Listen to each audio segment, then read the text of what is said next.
Hey all, this is 01 and Jackass man with a jackass plan. let me just say really quick because I mentioned it in my review, and I'll say it really quick because I don't know what'll happen here. May have to get a new camera because I discovered my camera wires are probably getting frayed because I know it's a little scrunched where my monitor is, and I discovered that's why last time we did a live review with Jherick's opinion, um, it was so short and bizarre because we have a bad wiring here. So let me just say, Jherick's here to weigh in on the opinion. You guys heard my short review with what I put out, so take it away, Jherick, without further ado. Yeah, and unfortunately, since we're going to be talking about a certain scene that I absolutely love in this episode, Which one? the one where he's interrogating that guy. He's got like the knife in the hidden in that one concealed compartment in the back seat. Okay. You're talking about Ted Koppel. Yeah, Yeah. Unfortunately, yeah, I know I'm ghetto as fuck, but I don't exactly have any switchblades because they're fucking illegal. A Microtech Halo in his car. I know. How fucking awesome, man! It's like, really, you try to jump this dude, and you don't expect him to have something in the back seat just in case. I didn't even know what the hell that knife was till after I saw that show. Which again, nice attention to detail because yeah, it's one of those weapons you can't exactly get very easily. Well, again, it's a top of the line quality switchblade that not civilians can't get. Yeah, I mean, people, crazy as it'll sound, the switchblade is hella fucking illegal almost everywhere in the entire world. Because it's the most hidden secret weapon. Yeah, I mean, dude, why do you think the spy is one of the most feared characters in TF2? Yeah. Well, hell, it's funny. Just to mention on a side note, isn't it funny how in 12 Angry Men, that's a topic of discussion, but in the 1950s, where that movie takes place, the switchblade was legal to buy at most corner stores. Well, I mean, hey, Spanish Fly was legal up until like the '90s, so there you go. But all right, let's get to it in case we have problems. Yeah, sorry about that, folks. No worries. Typical ramble. We're channeling our inner Razor Fist. Yeah. But yeah, we get to follow the continuing adventures of Mr. Bauer, aka the God of Los Angeles. Oh yeah, and as you talk, let me also, as I always like to give reference to the thing. Again, another reason why I like physical copies. But yeah, we get to follow up with him basically doing what Mr. Bauer does best and reminding a shitbag why he's the scariest motherfucker in LA. Mm-hmm. Well, okay, the second scariest. Technically, Gavin Newsom is still the scariest. Yeah. But yeah, I mean, this is a great scene because we get to find out what was the name of the guy who was pretending to be again? Well, whether he really was that name or not, Ted Koppel.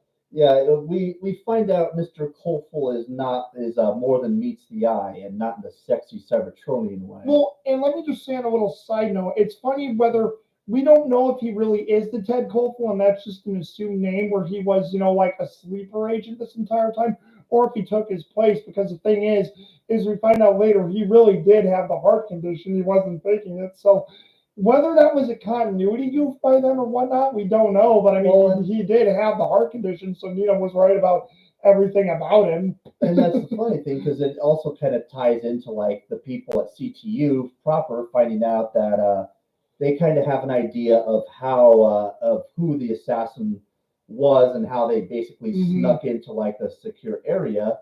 But of course, now they also have to shift their priorities to hunting down Jack because bitch tits is gonna bitch tits. Oh yeah, what's her name? Alberta Green.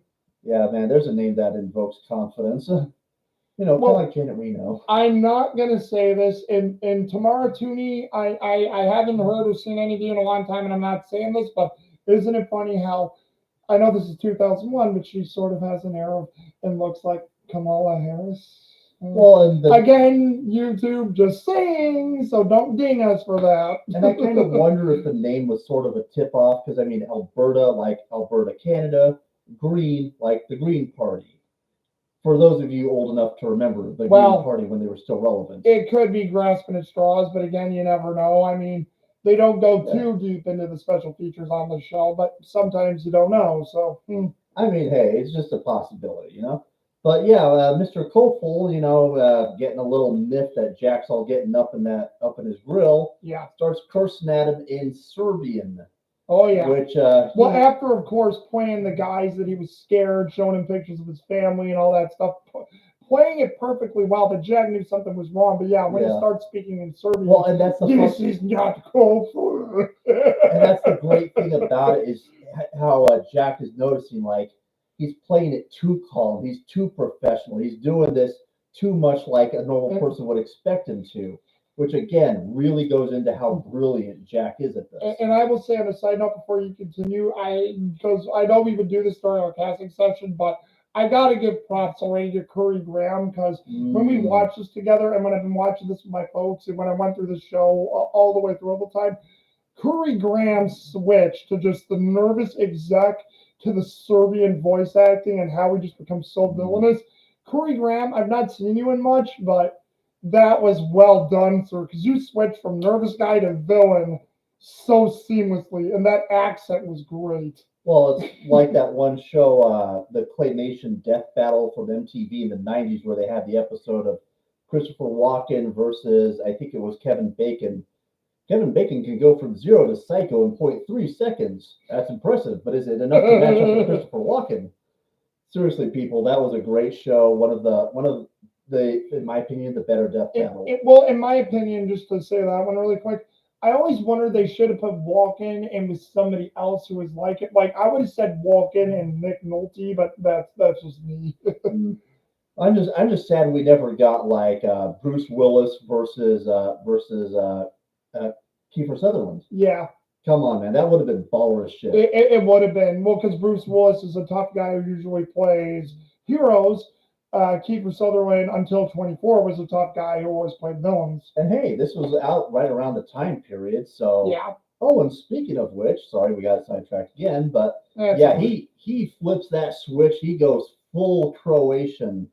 And why would I say that when I said he was speaking Serbian? Well, for those of you who remember that time period, Serbia, Croatia, which, by the way, we had a little bit of military interventionism at that point in time, right around the time this episode came out. Well, yeah. Well, and again, obviously they're throwing shade at the 90s because that was also stuck within, Serbia's thing with Kosovo, which is probably, well, actually they do. They mention Kosovo in the show. So the whole Kosovo situation. And it kind of ties into something that happened in Jack's past because as it turns out, they didn't just target Jack because he's like, the only competent man in LA. They targeted him for something that happened 2 years ago, which we still haven't found out yet. But oh, fingers crossed, baby. This is Kiefer Sutherland. Well, again, I think we're getting close to those episodes because if I remember, that happens after his family's rescued. But we will get into that. Those are some really good things. But right after he pulls his there is no Dana, there's only Zool moments. I love it. Yeah, I mean, come on. There is no Kosovo. There is only Kosovo. Exactly. We get to find out that he came prepared in more ways than one with that nice little Arthur Fonzarelli special he had in the back seat. And again, I don't exactly have a switchblade of my own, but that doesn't mean I don't come prepared. Yeah, so don't poke me in the eye with that one. Don't worry. What's the worst that could happen? You poke your eye out, kid. Don't come searching our house now, CIA. Yeah, special agents freaking frack. You got better things to do. But anyways, like maybe treat that caffeine addiction and stop watching Terrence Pop. But anyways, it's nice to see. And again, he tries to get his stabby on Kiefer Sutherland, but he forgets Kiefer Sutherland is him. Well, again, he's always him, and he's always going to be him. Well, again, always the great block because I think, granted, this stuff is always choreographed, but I loved how they did it because Copel went too wide. He ducked enough to where he got up and just hit him like that. Because again, Kofel, I don't think he was a trained Serbian, but yet he was probably an informant through them. Not so much for battle tactics, but he probably knew enough that Jack was prepared. Jack saw it last second, but he was prepared enough. So again, well, it's kind of great attention to the detail how they handled it. He's probably like some level of like intelligence or counterintelligence. He had to be if he was handling all that money. He had to be. And the thing is, they do get some level of combat training, but this episode does highlight the difference between like an intelligence officer and somebody who's a field officer. Field officers see the action all the time, so there's no way you're going to get the knife jump on Jack Bauer. Well, and then again, remember, for people to play the roles, they need sometimes people to fit that role absolutely perfectly, and sometimes military trained guys Yeah. like Jack and a few other people, as we see in the show later, can pull it off, but not everybody can pull it off well. So that's what I know people say the show it gets hokey, but they really do a great job making sure people fit the bill for disguises in the show, which is why it doesn't get old to me when, oh, look, another double agent.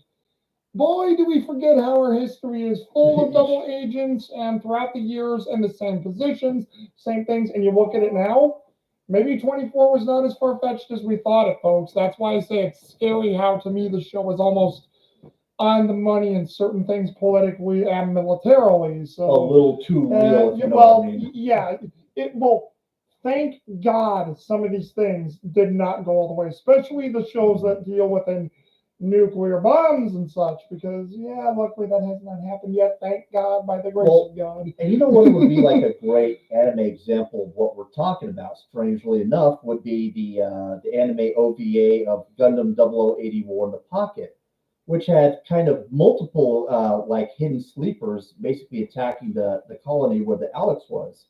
You got the Russian alcoholic who was basically importing small parts of the camphor in, assembling it one piece at a time. Not a lot of armor, but designed to be fast, speedy, and do a lot of terrorism damage. You had that one guy, Bernie, I forget, Bernie Wiseman, I believe it was, basically had to take on the Alex in a slightly modified Zaku 2F special, which the only way he was able to win that fight was because of the sneak tactics and the psychological mind games he was playing. Yeah. Now, I mean, it's a great example. Specialized soldiers for a specialized task. Well, now that's a different one, and another one that I'll say that's similar to it, because they thought it was terrorism the whole time, even though they make hints that God was doing this to make us realize the importance of humanity and to give us back our humanity. I don't know if you ever saw Cyborg 099, where that movie they did. That's I think a good one too. 2010 or 2012. And I know people say they don't like the movie because they're talking about the existence of God, but I'm like, I love how cyborgs were trying to prevent this from happening because God is playing a role, if you believe this stuff. And I love how it took Jue or whatever his name was, or Junie, or I forget the main character, but I love how it took his prayer to like say, God, don't do this. And I know it doesn't focus on this, but again, they thought, oh, it's terrorism trying to set off all these nuclear bombs. And there was a scene in that show where a nuclear bomb destroys an entire city in India, rather violently, by the way, and rather realistic, because people just burn to a crisp, which they've said that is what a nuclear bomb would do, especially with today's capabilities. But the reason I mention that is because, again, they thought it was terrorism, but no, it was God teaching us a very harsh lesson. And the reason I say that, by the grace of God, that has not happened yet, is thankfully God has not, I think, brought us to that point yet, because he very well could have if he wanted to. Or heck, to tie it into our Full Metal reviews, it's kind of the same deal with like Mace Hughes. Mace Hughes is a thinker, but he's not a fighter. It's not what he's. Hell, he even points that out to Roy Mustang. It's like, this is a fight for super freaks. I'm just a normal guy out here. Well, or we could even extend it. Again, this will be the last sidetrack for now, at least for me, folks, is that Edward versus Alphonse, where Alphonse is a bit more of a spiritual thinker, yet realistic. Edward sees all this stuff, refuses to believe it, but sticks with the science, but yet he's always forced to see these problems, as we see later on. Again, the original does it better than Brotherhood, but we will get into that again probably when we watch the next. Well, one kid online put which is coming. You've been in the face of God, and yet you still try to deny it. It's like, no. Well, another quick side note. Look how many possession movies do that, where demons and angels don't exist, but you just saw. I don't believe it. But I mean, it's a great touch, and plus, to know that this guy, I'm sure he was kind of like one of the little backup plans for just in case Jack Bauer didn't, perform as the way Gaines wanted him to. Which, as we find out, they actually do have a couple of contingency plans for Jack Bauer. Remember, not really Gaines, because he's introduced in this episode Andre Drazen. So Andre Drazen's backup plan. But I mean, it's kind of a neat neat touch because there's like no guarantee that this guy and Bauer would ever have to come in contact. Yeah. But if they did, it's pretty clear they had an idea that it could happen. So having like a little switchblade in the back seat, making sure this guy had some level of like intelligence work and combat Yeah. experience. Well, not to mention the bulletproof limousine. Yeah. Which I love that he actually tries to, in his anger, he tries to shoot Jack Bauer when he's on the other side. Kevin Carroll when he finds Ted Koppel dead in the back seat. Yeah. Hello, Alan. Or hello, Kevin. Or is it Alan York? Which such a great scene because that fucking grin of Kiefer Sutherland is priceless. Because I mean, the way Jack manipulated him into doing the call with this guy to lure him there, you can tell he wasn't prepared for Jack to be there. Well, and again, if you want to go into that, when he punches Koppel in the heart and Koppel's dying, he's trying to give him the medicine, and Koppel, credit to him to not fear death, because you can tell he's in pain while dying, but he spits out the medicine when Jack forces it into his mouth and speaks one final line of Serbian, which I'm going to probably say was a Serbian curse word. And then, he dies. And Jack is literally sobbing and begging, not knowing what to do. And he's even talking to Nina before, because they're at the parking garage waiting to meet Kevin Carroll. And he says, well, this guy might not show he's late already. But then he says, think, Jack, think. And then he props up Ted Koppel, gets in the front seat. And obviously, it had to be at least another 10, 15 minutes before Kevin Carroll shows up, and then that's where the next phase of the story goes. And again, people could say, well, that's outlandish. And it's like, well, Kevin Carroll even says, sorry, I was held up by something. So again, they cover their bases. He was running late. Yeah.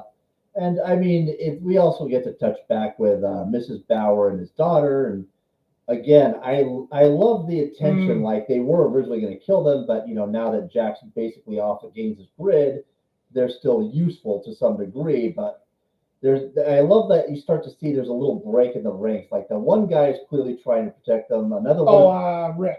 Yeah, the other stoogie is clearly pissed off because he got played and he knows it. Oh yeah, Eli, and to that as well. Eli sent them in there in this episode to interrogate him. Rick said, "Don't tell me anything. It's better." And then as soon as he goes out, Kim notices Eli talking to Rick. Rick says he didn't tell me anything, and then Eli just pounds on Rick really badly and kicks him in the ribs while he's down. It's like, because again, as you guys remember, he discovered the phone in the last episode, so that they took. And again, he's like, "Oh, how did they take my phone? Rick didn't tell me anything," and that's what led to that. And also, to put it on a side note too, Andre Drazen showed up giving Gaines a time limit to get Bauer there, or if they weren't there by then, kill the family and clear out. Yeah, and it's also kind of neat because you kind of get the impression over the last 2 episodes that Rick is starting to realize that regardless of how this plays out, he's screwed. Probably all the underlings are screwed, really. But it's kind of nice to see one of them finally, get with the program and realize, regardless of what happens, they're probably going to kill us all the time at loose ends. Well, and if you remember, I think it was 3 or 4 episodes before, right before Jack gets to the breakfast to foil the assassination attempt on Palmer, Rick says to Gaines, if you remember, "Hey, Mr. Gaines, I finished everything that you knew." He's like, "Okay, well, I'll just get going now. I don't want to be in anyone's way." "I didn't even realize you were in anyone's way." "Well, if there's nothing more for me to do, well, I'll tell you what. Do a few more things to me, and then I'll pay, and you can go." And then, Rick says nervously, "Okay," and he leaves. And then Ira Gaines, if you remember, came back, and we saw on the camera viewpoint, he's smirking because he's like, "Yeah, I got this kid wrapped around my finger," because he thinks Rick's a gullible idiot. And you can tell, like Rick found out, he was going to be expendable. Yeah. And because Kim kept telling Rick, "You're going to die just like Dan," over and over again. He didn't believe it. And then in that episode, when he finds out, it's like, I'm fucked. I mean, let's be honest. The writing was on the wall with these guys. But, oh yeah. I mean, it's just neat to see that we're seeing more of the conspiracy unfold. Mrs. Bauer is remaining calm. I do wish she would just swallow her damn pride and tell her daughter what happened between me and your dad. Because let's be honest. I mean, even best circumstance, one of you probably is going to die. So there's no real reason to not. Well, let me tell you about that really quick, because this goes in, because you share the same thing that my mom does. Because my mom has told me that it's funny because Terry keeps things hidden. She's strong one moment, weak the next. And I'm like, I see the realism that they were going with that, but at the same time, I could see why you and my mom and because I think a lot of people shared the opinion, because a lot of people, I think, from what I've read in comment sections, did believe Terry Bauer was pretty stupid, which there are moments where she does act pretty damn stupid. And I can see it. I don't hate Terry Bauer for it, but I can see where you and my mom and others are correct on that, where, yeah, maybe wasn't the best writing in the world for Terry Bauer, but I could see where they were going with this. But at the same time, I know why people got irritated with it, because it was such. Well, Kim too. Kim in this first season flip flops back and forth too so much. It's just like, oh, come on, Kim, look what you've been through today. I mean, it's just, I know why, you don't want to look bad in front of your daughter, but it's like, you're probably going to die one way or the other. So, yeah. But anyways, it's just one of those things, like, the wife is angry, the dad has to keep secrets because of his job. It's just like, I get it, but it's like, swallow your pride for once. Well, and at this point, it's like, given what they've been through in these last few hours, and given that both her and Kim have been captive for what, 4 or 5 hours now, Kim longer. Kim, it's been like 7 or 8. It's like, you guys should not be surprised by this. Maybe your dad was keeping secrets to protect this from you. Yes, it's upsetting. Yes, not everybody can handle the life of a government agent or a cop, but there's a reason why the secrecy exists, because if people are going to do this job, telling you everything, whether a cop, government agent, FBI, CIA, probably not the best idea, because then your life is in danger. But and I know, again, a woman's pride when she feels guilt or whatever, but it's like, considering the bullet she took for her daughter, letting that guy have his way with her, the silent rape. Yeah, it's like, you're gonna be, you have at least a lot of sympathy points, because it's like, look, I took that bullet for you, okay? I know I've done things you don't agree with, but it's like, I think we both know what you would have had to endure if I didn't. So, well, then maybe try looking at it from mom's perspective just a little bit. To continue the next point for you to bounce off of, because I know it seems like we're being harsh to Terry and Kim right now, but to give Terry and Kim Bauer credit, when Dan came in, when Rick came in, he hands them Dan's gun. And when Ira Gaines, when Drazen says their time is up, and Gaines is like, kill the women, Eli comes in. He says he's going to make it quick. Terry takes out the gun, and honorably, she does try to shoot Eli. The safety's gun is still on, so Eli attacks Terry. Kim rushes in to help her mother. Eli and Kim are wrestling on the ground. The gun drops away from Eli. He takes out the switchblade to try to stab Kim, and I love how he doesn't wait till he's about to go down. As soon as he starts to raise it, Terry grabbed the gun and just shot him right away. And I never noticed that before. And I'm like, good attention to detail. They didn't wait for the cliche, I'm about to go down like that. And then, but no, it was when he raised it and she flipping shot him. And then she shot him again because, 2 shots. But again, it's always good to double tap, as you know. Well, but but the real reason she did that was because Gaines would be expecting to hear 2 shots for 2 girls. So I love that, even though she's not exactly always happy with Mr. Bauer, she did learn at least a few things from him. And you know what I like too? The look on Terry's face when she shots him, it was cold.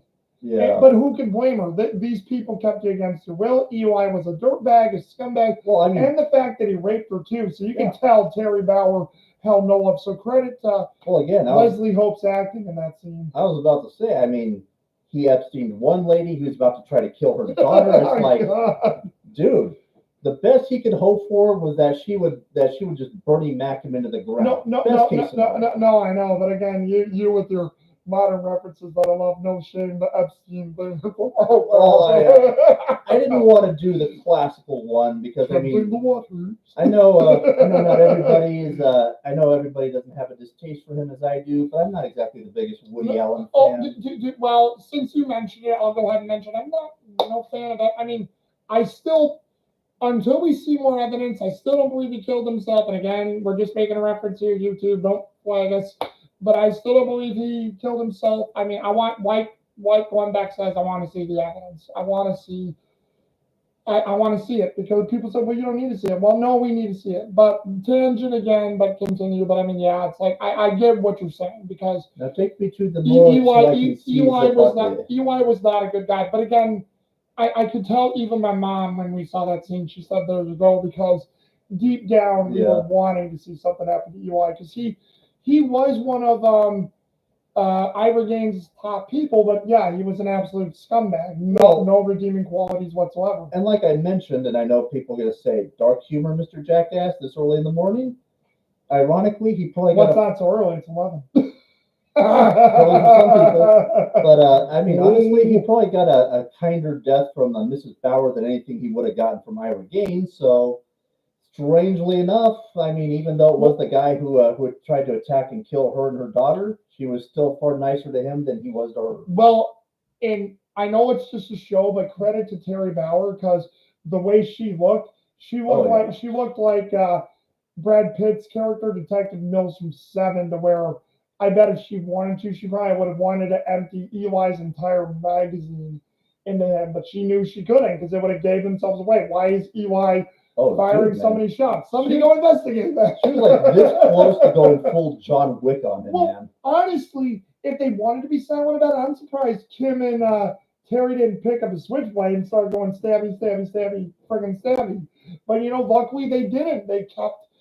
I mean, and people say, well, oh, it's the plot, it's the show. And I'm like, yeah, but you got to give credit to the writers for having the girls show restraint. Because any woman like that could freak out, go to their baser instincts, and just lose it. Because again, we're humans. And Terry and Kim have never been in this before. So this has got to be scary as shit. So they're focused on the right thing. They're not focused on vengeance. They're focused on survival. So again, yes, some of the characterization can be bad, but I give the writers credit. They understood what was important to them in knowing that they had to survive because when Jack talked to them on the phone, they're thinking your dad's going to come. We got to stay strong. We got to stay safe because your dad's not going to get here in time. We have to make sure we survive. Or someone will find, the hope in the show I absolutely love because Terry and Kim could have given to despair. Well, and you can tell, like, Jack probably gave a few pointers on, like, survival thinking and preparation to his wife. He probably didn't to his daughter because he doesn't want her getting, mixed up in the scene. But you can tell he may have given a few pointers to Mrs. Bauer. Well, again, which kind of is sort of the thing cops tend to do. Yeah, well, again, he probably wanted to do the same for Kim, but what was Kim throughout this entire show to start? She's the rebellious teen, the one who can't be told what to do. And remember, what probably also hindered that? The separation between Terry and Jack. Because everybody thinks, oh, they got divorced. No, they only separated. They did not get divorced. It was probably hinging on divorce because, as we know, Terry and Jack had both separate relationships in the show. But I love how we learn about it through time. It's not shown. We learn about it through the characterization, which again is another brilliant plot point. And it's funny, we focused on this whole scene and we talked about it more than the whole Ted Koppel scene, but at the same time, you could do a friggin' essay on the scene. I love it. We basically have done an essay, but I mean, who knows? Maybe one day we will. To basically get to that point, because they also hide Eli's body and they're going to prepare to try to get away. However, let's also not forget the elephant in the room before we continue with the cast. We have to talk about that David Palmer scene. So I want to give you your thoughts on that because I know you love that scene as well, especially when Carl shows up. Yeah, this is definitely a master class in just what makes David Palmer the man. He is like, politically speaking, he is him. He's always been him, and god damn, is he gonna be more him in the future? Yeah. We got several more seasons. I love how masterfully he just plays off of his wife, who, pissed off as he is. Oh, good. You started with that. Good, yeah, good. Pissed off as he is with her, they're at a school, so they both know they have to play it cool for the audience. But I love how you can see the clever wordplay, the subtle gestures, if you've ever seen like two people who have to pretend to still be an item, but they hate each other's puts and they're in a public place, absolute masterclass, Mr. Palmer pulled off. Well, and again, not yet, but it's growing. But I love how all it started was, did you talk to Carl? Yes, I did, David. why couldn't you mention this to me? And did you know what he was going to do? He mentioned something, but I didn't fully comprehend it. And you didn't think that was worth mentioning to me. Again, David, I didn't understand. And then the subtle how the Yeah. love is still there, but you can tell the way he's looking at her, it's laced with disappointment. He's Well, like, and that's the I funny. can't believe that I would believe you, to be honest to me. It makes me wonder what, like, that was a dig right there. It makes me wonder what else you've been hiding from me. And it's just like, Well, and that's the thing because she herself is also showing her disrespect because she knows how important it is to mention these sort of things, especially now. well, when But the when, fact when that they're she thinking went, it's concerning murder as well, because this is leading up to Dr. Ferragamo's murder. well, but that's the thing. She's showing him how disappointed he is. He's not taking her side with this because Mhm. she knows this is critical information. And she was even telling, the guy who will show up in the scene very shortly, we'll get to, but she's even saying, I didn't think what Carl Webb said was important to say. But even she questioned Carl. I'm not, in the previous episode, she's like, Carl, I'm not sure what you're talking about.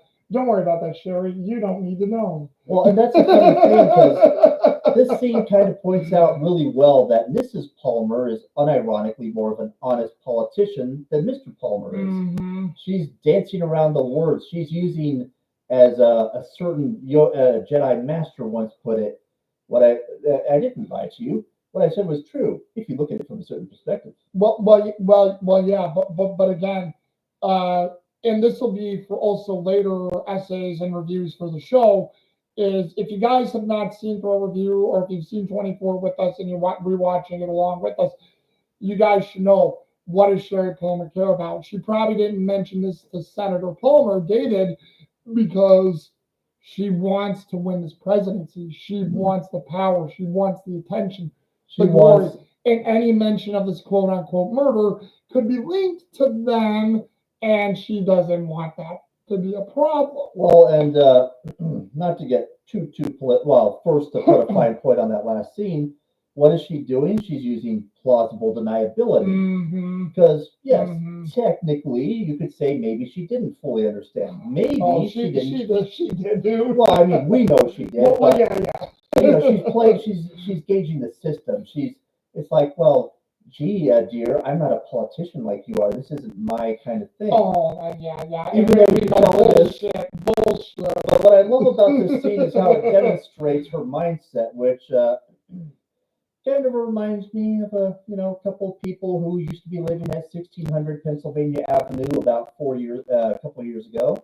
You know what? A certain doctor and a certain cackler in chief wannabe. Well, since you mentioned one name, I will mention one name. And people, you can hate me, and you too, don't dock me again.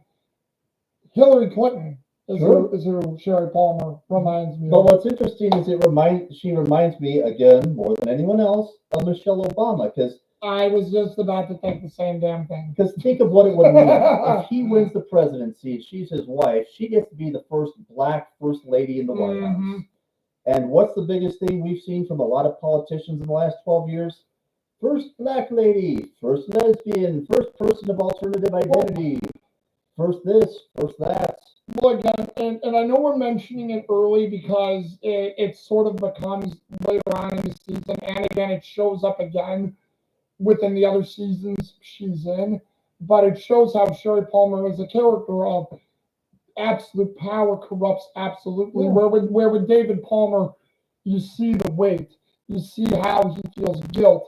How did this happen? How did I allow this to happen? Why are people working against me? What's going on here? But with her, she knows what she wants.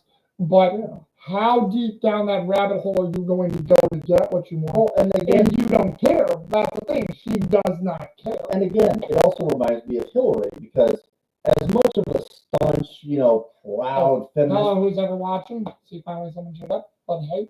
But as much of a staunch, proud feminist as she is, and it's all about putting women and marginalized identities first. Ask yourself if Bill Clinton did the things he did, and we know he did, then why did she stay by his side? I mean, yeah, she made a point of saying, "Hey, I'm going by my maiden name from now on, Hillary Rodham Clinton." But you still kept his name. You still stayed married. You can tell that her, like Hillary, she saw the potential for this guy to move further, and if she stays with him, she gets to move up that social ladder with him. Well, and again, power through association of the man. To that point, because I think you discussed the scene and brilliantly, Jherick. We then get to the point where they're walking through the halls, and another scene later to where he meets up with Carl Webb because he wanted to understand Carl Webb's threat. And we get there, and I'll let you explain it in your way, Jherick, since we're giving your takes. Go ahead and take away that awesome scene between Carl Webb. Yeah, just kind of give me the overview of like the speech again. Oh, where again, if you remember, he goes, "So you're going to try to kill Ferragamo?" No, well, now, David, don't jump ahead. Don't jump ahead. We're not going to do it. How do you know you're not going to do it? You're not really denying it. Well, then fine, David. I deny it. We're not going to do it. Oh, okay. I don't believe you. Look, whatever you need to understand is that this doesn't concern you. There are certain people who want to see you in power, and they're going to get what they want from you, David. Yeah, this was probably the best line in the whole show, where he's like, you know, I thought you were loyal. I thought you worked for me. It's like, David, that's what you don't get. I don't work for you. You and me, we work for them. And it's a beautiful nod to the fact that it's like, how should I put this in the best? I know. I'll explain this through our modern president. The reason why Donald Trump is the most feared man in politics right now is he doesn't need to work for them. He's independently wealthy. He's got his own brand name. He's got his own money. He can establish himself. Other politicians have to go through the usual ropes. I scratch your back, you financially scratch my back.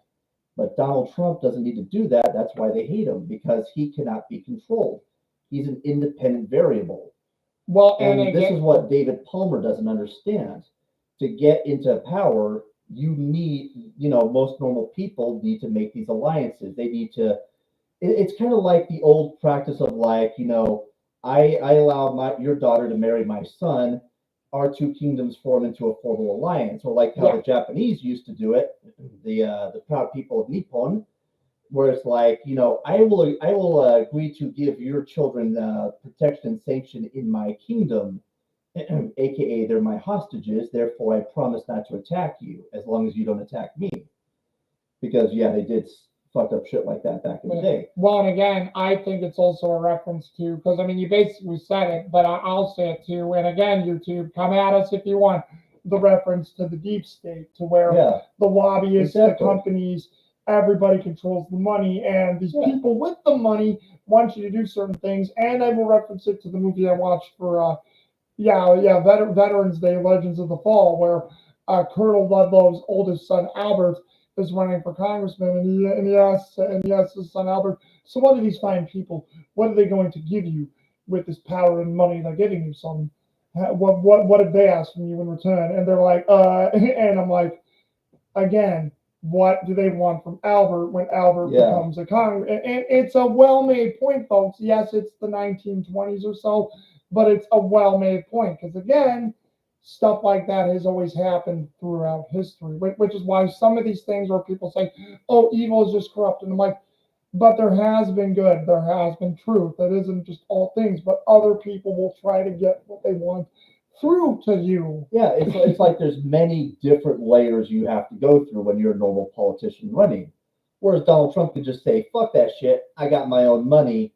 Fuck you guys. I'm going home. Well, and see, exactly. Or other people with good values won't sacrifice those core values, but people who get desperate will. One of my favorite jokes in the old comic strip Bloom County, for those of you old enough to remember it, is when they were trying to run Bill DeCat for president, and they're having Opus D Penguin, his vice presidential candidate, meet with some of the special interests to do some fundraising and some team building. So they have him meet up with a drug dealer from Colombia, and he's sitting down with this guy. He's wearing shades. He's like, so tell me, Mr. Penguin, how's your party's stance on the war on drugs? How are you about the sentencing laws? He's like, I fully support it. He's like, great, I love it. You have no idea what going soft on the war on crime would do to our business. Crime would be down 80%. Drug sales would be down by 90%. I'm proud to see you're on the tough on drugs bandwagon. Good to have you on our side, Mr. Penguin. And you see him washing his hands in the sink. I will never feel clean again. Yeah. Well, and then to that same point, since I think we've touched on everything, I want to touch on one of the last final scenes because we mentioned him a little bit, but we didn't talk about him much. When Jack Bauer gets his hands on Kevin Carroll, he makes the greatest threats. I mean, because Kevin Carroll, also you can tell this guy's had government training, so is Jack. But Kevin Carroll is not in a good position being tied up and beaten to a pulp while in the limo from Jack to negotiate for his life. But the back and forth from Kiefer Sutherland and Richard Burgi, who plays Kevin Carroll, is so great that Indeed. it's like, look, as soon as I get my family, I will let you go. That's the agreement. But go ahead and give me your thoughts on that because that was the final scene before we wrap it up. Well, and I love it too because I mean, technically, there was a scene where they say like they've got like 80% of the tracking for Mrs. Bauer and her daughter done, but they're going to need more time. And as we all know, time is something Mr. Kiefer Sutherland, aka Jack Bauer, doesn't have a lot of. So this negotiation, tense as it is between these two, is absolutely brilliant. And I love that neither one of them, trust each other, and you can tell neither one of them has any intention of wanting to honor whatever agreements. And Jack Bauer might, but you better believe he's going to make it painful on the way there. And the other guy would probably try to kill Jack the second he gets what he wants. Well, but I mean, it's just such a wonderful scene. And by the way, the interrogation scenes in this show are some of the best I've ever seen. Oh yeah, and they only get better from here. Well, to give you one last thing to bounce up before we get to the next part, if you remember, he's like, what Kevin Carroll says, AKA if you guys can't remember what we said, Kevin Carroll was the Alan York in disguise because the real Alan York is dead. But Kevin Carroll says that, I'm really good at withstanding pain. Let me tell you something. Given the chase you guys have put me through this night, I am not the happiest person. You've threatened me. You've threatened my family. You're making me you were trying to frame me to kill the president. Why don't you tell me where my family is now and how I can rescue them? Because if you don't, we'll see how good you are at withstanding some pain. And it was with that, after he said that, and that stare down between Alan York and Jack Bauer, that's where, or Kevin Carroll, that's where Kevin flipping cave because he knew Jack was not bluffing. Well, and you can tell he knew how serious of a threat that is because think of how much shit he probably has already gone through just to get to this point. And on top of that, you tried to frame him to kill the president. You threatened his family. I mean, Jack Bauer's already a scary man, but under these circumstances, even Wolverine wouldn't fuck with him. Well, and again, what I'll say in a final note here, that's what I love about the show, the 24-hour timeline. The weakening or the building of tension of scenes because how far have you made this man go desperate to save his family? And I know some people say, oh, but some of these choices don't make sense. And I'm like, you got to think. Jack is not thinking with a full rational mind here. Maybe he should have brought CTU in. Maybe he shouldn't have.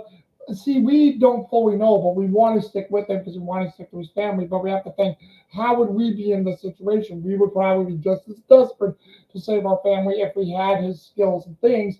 And thinking that, because again, he doesn't know how, he's thinking the same, because in this episode, Nina and Tony say the same thing. They start thinking, what if we have more moles in CTU? What if there's more in the CIA or FBI? They're starting to think they could be anywhere. And Jack, we can tell he was thinking the same thing. Can he trust anybody? He wants to, but is there anyone he really can? So in his mind, even though he trusts Tony and Nina, he's on his own. Yeah. And that's what I love about this desperation. But again, great lead into the cast. Take it away, Jherick. Who were your favorite characters? You guys know from mine was. Who were yours? Oh, that's very easy. Number one, as much as I love you, Mr. Bauer, you are the god of California. I always mention him anyway because he is such a star-studded guy for the show. I have to give it to David Palmer. Yeah, absolute unit. He was on mine. The Barack Obama we wish we had. Always will be. Love you, Mr. Palmer. And the biggest mistake Allstate ever made was not keeping you on the payroll. Okay. Well then, who else, Jherick? Let me see. Number two, I'm definitely going to have to give it to the Serbian. Yeah, he had a very... Oh, yeah, Curry Graham, Ted Koppel was on mine because that flip switch was so damn good. I'm a nervous guy. No, I'm a sinister Serbian with this creepy fucking accent, even though I'm saying it while injured. But again, guys, that's why I brought attention to this, because before I let you go for it, Jherick, I'll just say, the accent switch, the way he's in pain, his anger at Jack Bauer. It's like, damn. But go ahead, give your thoughts on it. Mr. Serbian, you get 10 out of 10 Kevin Spaceys. Run! Exactly. Criminal genius. And as for number 3, I have to give it to Mrs. Palmer because the bitch level has been raised. Sherry Palmer, Penny Johnson, Gerald was on my list too. So, wow, look at that, man. We actually got a unified consensus on this one. Well, let me ask you this, because I know, I don't know if you overheard anything I said in my single review, because I know you were home at the time, but let me ask you this, Jherick. I also put down Richard Burgi for Kevin Carroll for the little interrogation in the car when he came in, and I had to give it to Zach Renier, Carl Webb for that excellent line, and just their back and forth of how they were talking about how Carl Webb is this absolute tool, but he won't go against the power. Palmer wants to go against the power, but they're just playing off each other. And it's almost like Carl is a villain, but I love how Carl is almost mockingly pleading with Senator David Palmer. Yeah. You don't know what you're getting into. You are going to fail at this. They've always worked for that. And Zach Grenier does such a great job of being this Toady Weasley villain because he believes he has power, but he knows his power's through them, but he's not willing to fuck with that power for the scruples of morals, which for Carl Webb are not important. Which I guess kind of makes him the HR or middleman for this evil nebulous group of backers. And I will say this, even though Jude Chickalala, who plays Mike Novick, is his chief of staff, and he has other people, but it's almost like, and again, YouTube, just saying this is a warning, don't dox us on this, but he's like the unofficial Merrick Garland of the politician thing, because Carl Webb was his advisor, and he followed him. And again, I know we mentioned it before, but I always love that line, before you're finished crucifying me, David, save some nails for your wife. Another good one from him. Flipping Zach Grenier. I mean, I have several films with you, man, but I have to say, your best stuff was in this first season of 24. You were so damn good in the show. And if any of you are out there curious, why did I choose a Tachi-style Japanese tanto instead of my traditional Bowie knife? Season 5. Oh, yeah. Oh, he knows what I mean. Yeah. Oh, absolutely. Well, see, now I know. Now I get the reason behind it. But if you want to give anything last year, the final thoughts at all? Let's just say this was a great episode. I know I've glazed Mr. Bauer and some of the other great moments, but this sets the stage. There's so many, and plus Kiefer Sutherland's good in every damn episode that he's in. You can't. Well, I mean, he's Kiefer Sutherland. He's the man. Well, and again, I've realized throughout his entire career, I think this is one of the few shows and movies, because I know he's been a good guy in a few other ones, but he's rarely a good guy or a protagonist. He's always some sort of antagonist because he's good at playing the villain. But man, this tragic back against the wall agent who's willing to do, and again, you can find his patriotism hokey, but I love that about him. No matter what he goes through, the shit he goes through with his family, friends, his honor, his stability, he always puts his patriotism, his honor, his own morals ahead of everything else, regardless of how tough it gets. And because he could have cracked at any time, and he never does. And granted, you could say that's hokey, but some people believe that. Some people believe that and are that patriotic to the cause. And hey, if a certain whiz and boomstick happen to be listening, little bit of advice: Jack Bauer versus John Wick. Oh yeah, well again, you've said that before. I would so love to see that, because even though John Wick is a part of the criminal underworld, I was watching that movie with some of my friends on VR, and it's funny how I tell people he really is an honorable criminal. Like, he had morals and scruples. We said the same thing about what's his name? Vigo Tarasov had the same thing too. It's just that what's his name? John Wick pushed him to the brink of the edge because he was trying to protect his son and empire, and John was trying to get at, because John's vengeance was unquenchable at that point.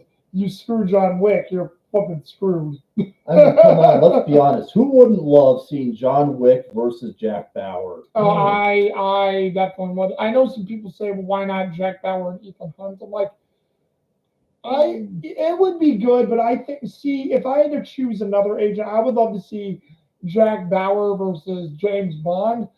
I have a feeling Jack Bauer would overtake Ethan Hunt because Ethan Hunt was taken far. I just don't think it was taken far enough to where he did lose his shit in Mission Impossible 3 because that's where Philip Seymour Hoffman's villainous character, I think, kills his wife. So I get that, but I think Jack Bauer would overtake Ethan Hunt. James Bond is another story, but Ethan Hunt, I think he could overtake. I could be wrong, but you notice how nobody's done a lot of these comparisons for any death battles. But again, certain movie characters and show characters are forgotten, others rise. And a lot of people know 24, but 24 is one of those forgotten gems that once you start mentioning it to people like that, I think there was a thing where I said 24 was recently climbing the ranks on Hulu, and my first initial thought was how much of the show has been censored. Yeah. Because I mean, even you rewatch these DVDs and you're like, this stuff was risked through 2001 through, I think the show finished in 2008, maybe 2010. I think it was, yeah, the last season's in 2008. So again, 8 seasons of a fucking great show. And it makes you wonder how much of this was censored because of how much of the political risk and other things they get into. I mean, that's the problem, man. Jack Bauer's fists are rated E for everyone. And hey, it's important. Does anyone have the prequel movie leading into season 7? Because that's important to season 7. And boy, was that a good prequel movie. Does anyone have 24 Redemption? But not trying to throw shade at you, Hulu, but I watched a very interesting video. I told Jherick about it, where why physical media matters, and I'm glad I own. Well, let me get the cover. I'm glad I own this show, and I would definitely try to track it down again if any of these broke or were stolen because this show's damn good. Well, I mean, hey, don't feel too bad about calling Hulu out. Look what they did to Animaniacs. Well, Hulu, Netflix. Well, dude, the video set, and folks will want to hear soon, but the video said it best. Streaming will not end, but it is starting to show its facade. It's starting to show its cracks. Because, and folks, I'll just say this to add to it. The guy, I forget who did it. It was Filmmaking Love or something like that. But the guy's channel said they lied to us, making to think everything would be best quality, everything would be on there. But yet they've removed several shows, they've removed several movies, they've censored them. The paywalls have gotten bigger. There's commercials, there's ads. Like I told people, when it was getting very popular, I was fearing it would become like cable. And streaming services have become like cable TV. It's just regular. It's not there yet, but it's becoming regular broadcast television. Because that's what cable is now. Cable is basically broadcast television. Because remember when cable was special? And then streaming services became special, and then big companies get in there. We're changing the game, motherfuckers. And hey, a little word of advice to all you bargain hunters out there. If you're on Amazon and eBay, before you buy any physical movies, check the reviews to make sure it's not the censored ones.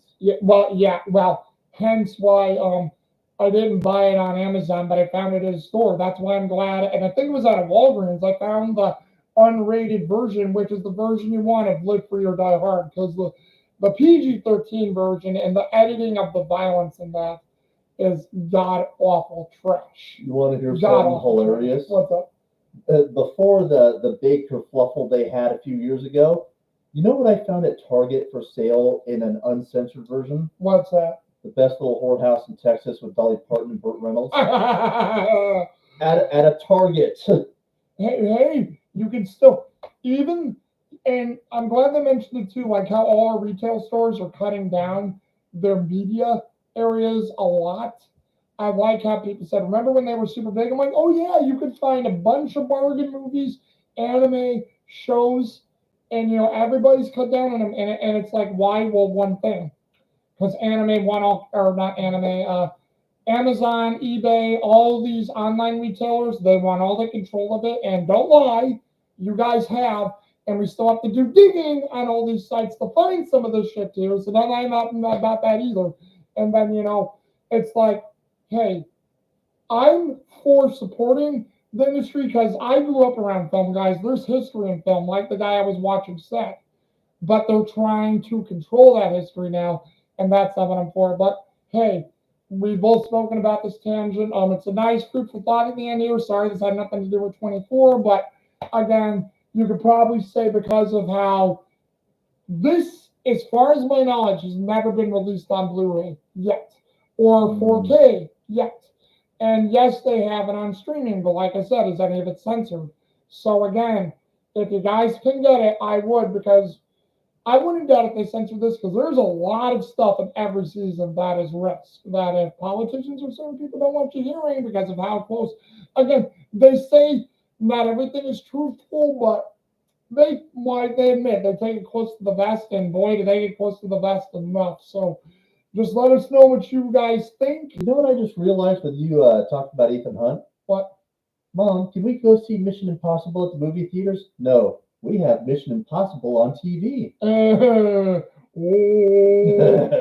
But yeah, you guys just let us know what you think, and we'll come back to you with another review hopefully soon. Because yeah, we just have time and everything. Because it takes a lot of time for me to do my short ones, and a lot of time for us to do this. So yeah, I just gotta find the time, and just bear with me and Jherick on this. We'll do what we can for you guys. All right.